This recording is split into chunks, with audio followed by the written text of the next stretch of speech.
Good morning students. मैं हूं सूर्य प्रकाश शर्मा। आप सबका फिर से स्वागत एक बार करता हूं। और आज का जो टॉपिक है हमारा वो है कौटिल्य। और कौटिल्य में आज हम पढ़ेंगे मंत्री परिषद के बारे में। देखिए, राजा मैंने की शक्तियाँ जो है, मैंने आपसे कहा था संस्थागत शक्तियाँ। राजा की जो जितनी भी शक्तियाँ हैं उनका प्रयोग राजा को मंत्रियों की सलाह से करना है, मंत्री परिषद की सलाह से करना है। तो मंत्री और मंत्री परिषद बहुत ही महत्वपूर्ण है।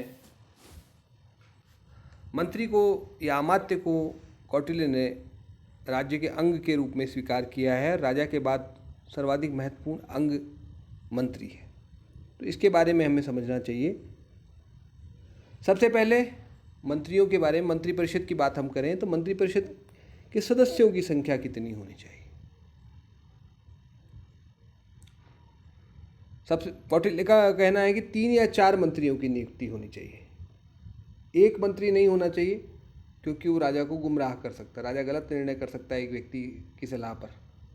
2 व्यक्ति भी नहीं होने चाहिए क्योंकि 2 व्यक्ति राजा को बिल्कुल भिन्न भिन्न परामर्श दे सकते हैं। राजा के सामने बड़ी विषम स्थिति उत्पन्न हो सकती है, राजा किस बात को माने। या 2 मंत्री मिलकर के राजा को गलत सलाह भी दे सकते हैं। तो इसलिए मंत्रियों की संख्या कम से कम 3 या 4 होनी चाहिए। ये राजा के बारे में कौटिल्य का कहना है मंत्री के बारे में। और ये बड़ा ही व्यवहारिक दृष्टिकोण है। वैसे कौटिल्य ने मंत्रियों की संख्या के बारे में व्यवहारिक दृष्टिकोण अपनाने का परामर्श दिया। अगर आवश्यकता हो कभी तो राजा अधिक मंत्रियों की नियुक्ति भी कर सकता है।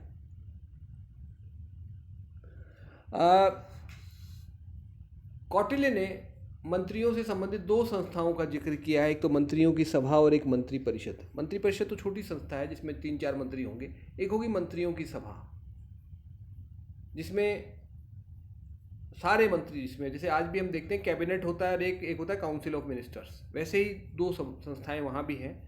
जो मंत्री परिषद है वो छोटी संस्था है 3-4 मंत्रियों वाली।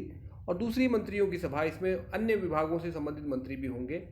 तो कुल मिलाकर के मंत्रियों की संख्या तो ज़्यादा होगी, लेकिन मंत्री परिषद में 3-4 मंत्री रहेंगे, ऐसा कौटिल्य का कहना है। ये 3-4 जो मंत्री होंगे, एक तरह से आप इनको कैबिनेट मिनिस्टर्स कह सकते हैं। ये सर्वाधिक महत्वपूर्ण विभागों के मंत्री होंगे। मंत्रियों की सभा में शेष मंत्री, सभी प्रकार के मंत्री होंगे। 3 प्रकार के मंत्रियों की बात की है कौटिल्य ने। एक जिनमें सभी मंत्रियों के सभी गुण हों।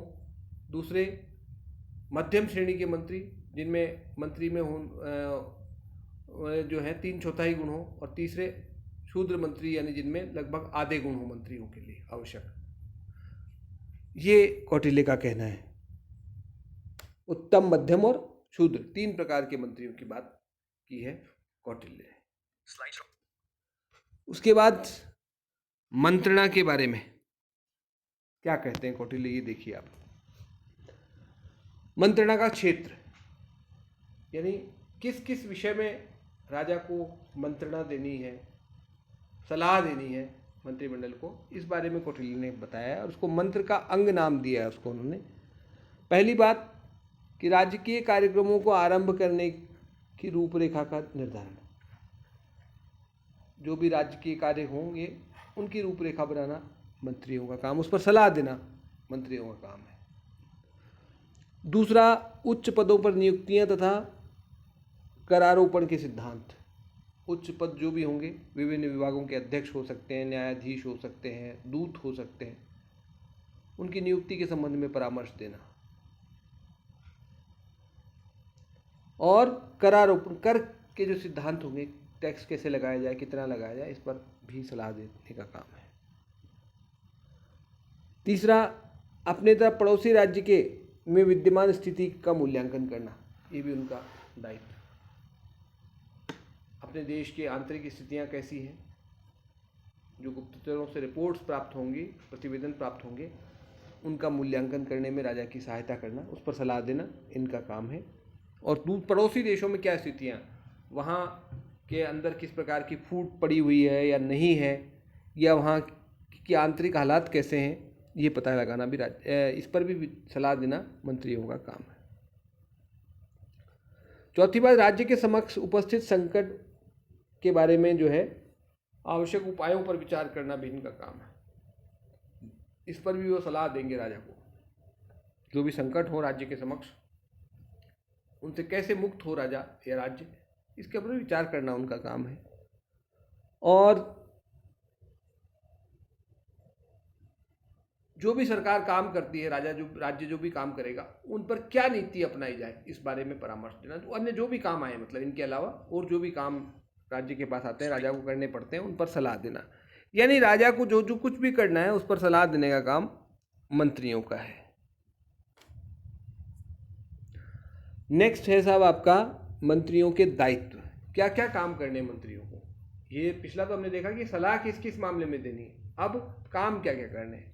पहला काम, राजा द्वारा निर्णय लिए जाने के विषयों को पूर्णता के साथ प्रस्तुत करना। जिन विषयों पर राजा को निर्णय लेना है उससे संबंधित सारे तथ्य, सारी सूचनाएं इकट्ठा करके राजा के सामने रखना, ताकि राजा सही निर्णय ले सके।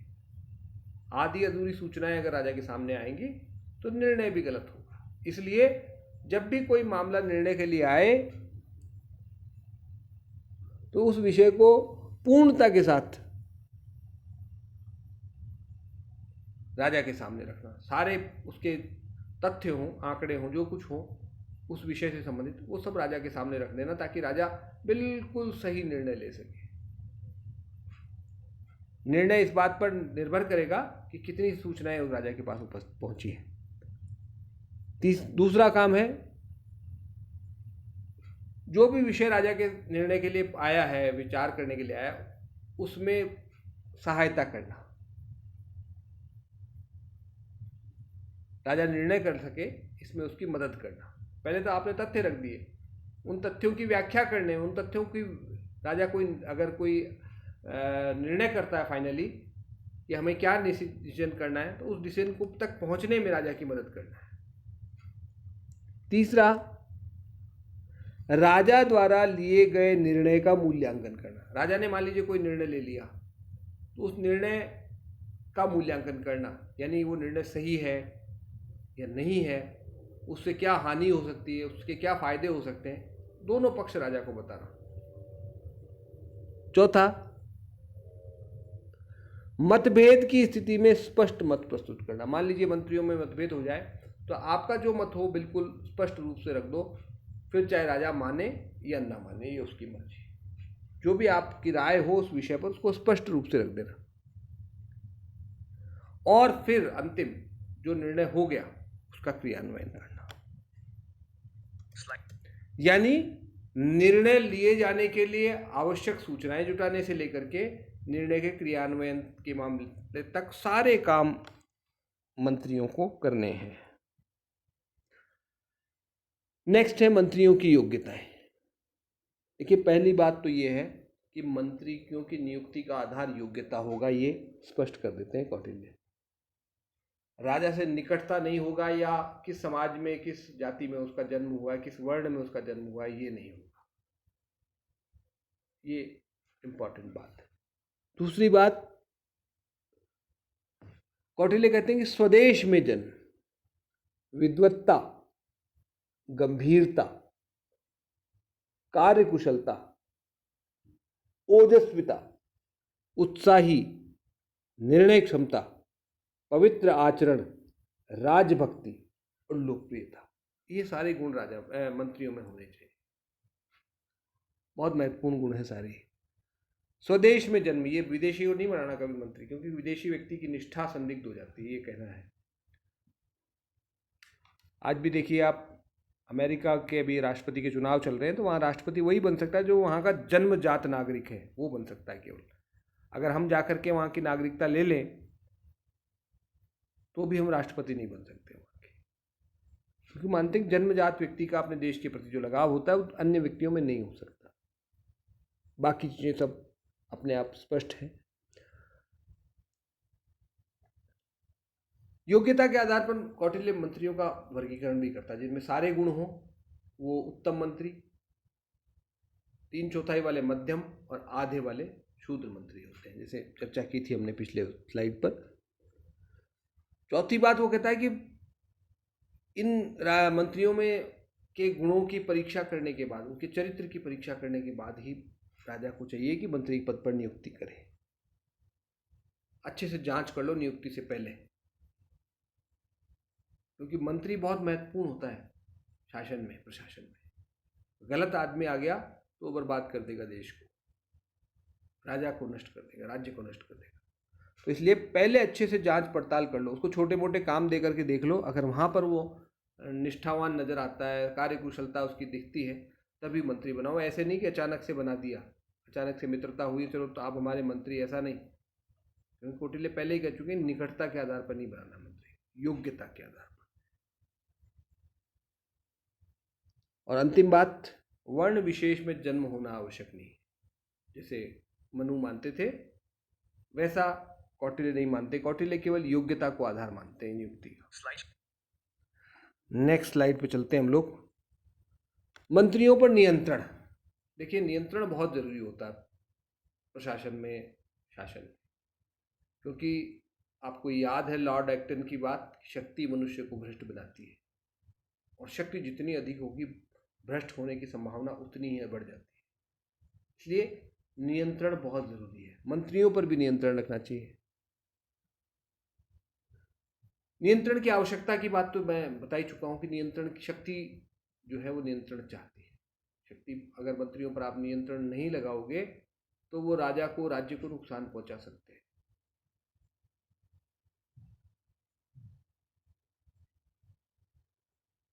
चार प्रकार की परीक्षाओं की बात की है कौटिल्य ने।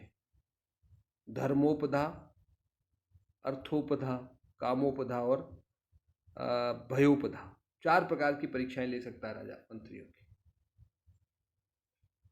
कौन कौन से? धर्मोपधा, यानी धर्म के संबंध में उनके धर्म संबंधी ज्ञान की परीक्षा लेना, धार्मिक है या नहीं है वो, इसकी जांच करना। दूसरा अर्थोपदा, यानी कहीं भ्रष्ट तो नहीं है, पैसे में तो मोह नहीं है उसका, ऐसे अवसर पैदा, रिश्वत दिलाने की कोशिश करो उसको, अगर रिश्वत लेता है तो फिर उसके खिलाफ कार्रवाई करो। कामोपदा, और चौथा भयोपदा, भय, डरता तो नहीं कहीं, डरपोक तो नहीं कहीं, उसको डराने की कोशिश करो, धमकी दिलवाओ उसको और कहो कि ये काम करो वरना तुम्हारे बच्चे को मार देंगे, या तुम्हारे परिवार में हम ये ऐसा कर देंगे वैसा कर देंगे।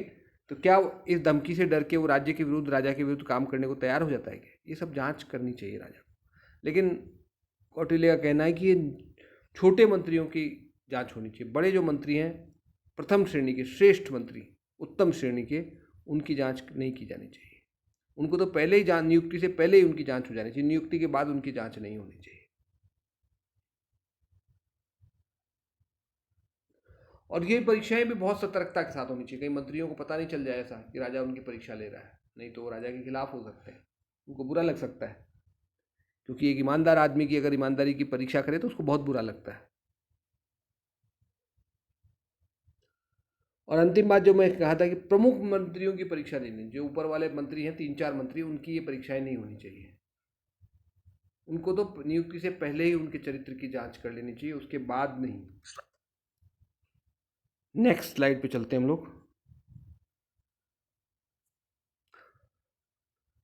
अन्य बातें कुछ मंत्रिपरिषद के बारे में। मंत्रणा का महत्व, मंत्री लोग जो सलाह देते हैं राजा को, उसका बड़ा महत्व है। क्योंकि कौटिल्य मनु की भांति ये मानते हैं कि अकेला राजा प्रशासन संबंधी कार्य नहीं कर सकता। अगर राजा को ये समझता है कि मैं खुद ही कर लूँगा तो वो उससे बड़ा मूर्ख नहीं है कोई। राजा को ये मंत्रणा का बहुत महत्व है। एक अच्छी मंत्रणा, गोपनीय मंत्रणा राजा और राज्य को बहुत शक्तिशाली बना सकती है, बहुत विकास के पथ पर आगे बढ़ा सकती है। इसके विपरीत एक गलत परामर्श जो है वो राजा और राज्य के लिए बहुत घातक सिद्ध हो सकता है। इसलिए मंत्रणा का बहुत महत्व है। मंत्रियों की योग्यता पर ही निर्भर करेगा सारा कि राज्य कैसे चलेगा। मंत्रणा की प्रक्रिया के बारे में भी कहा है कि भाई किस प्रकार की होनी चाहिए मंत्रणा, कैसे होनी चाहिए, अलग अलग मंत्रियों से बात करनी चाहिए एक साथ। तो दोनों ही प्रकारों का समर्थन कौटिल्य ने भी किया है। जैसी परिस्थिति हो उसके अनुरूप, जैसा मुद्दा हो उसके अनुरूप ये निर्णय लिया जा सकता है। और गोपनीयता मंत्रणा की वो बहुत महत्वपूर्ण है, गुप्त रहना जरूरी है। कोई निर्णय ले लिया और वो अगर जो है गुप्त नहीं रखा आपने तो वो बहुत ही नुकसानदेह साबित हो सकता है। जैसे आपको ध्यान हो 2016 में नोटबंदी का निर्णय लिया और वो अगर पहले ही डिक्लेयर हो जाता निर्धारित समय से पहले तो बहुत लोग बहुत कुछ गलत कर सकते थे। हालांकि इसके बावजूद भी, गोपनीयता के बावजूद भी, कुछ चीज़ें इस तरह से हुई जो नहीं अपेक्षित थी। लेकिन अगर पहले ही पता चल जाता लोगों को तो फिर स्थितियाँ और भिन्न होती। तो गोपनीयता बहुत ज़रूरी है। तो ये है मंत्रिपरिषद के बारे में कौटिल्य के विचार। फिलहाल यहीं तक। नेक्स्ट जो हमारा वीडियो होगा वो होगा प्रशासनिक व्यवस्था पर। धन्यवाद।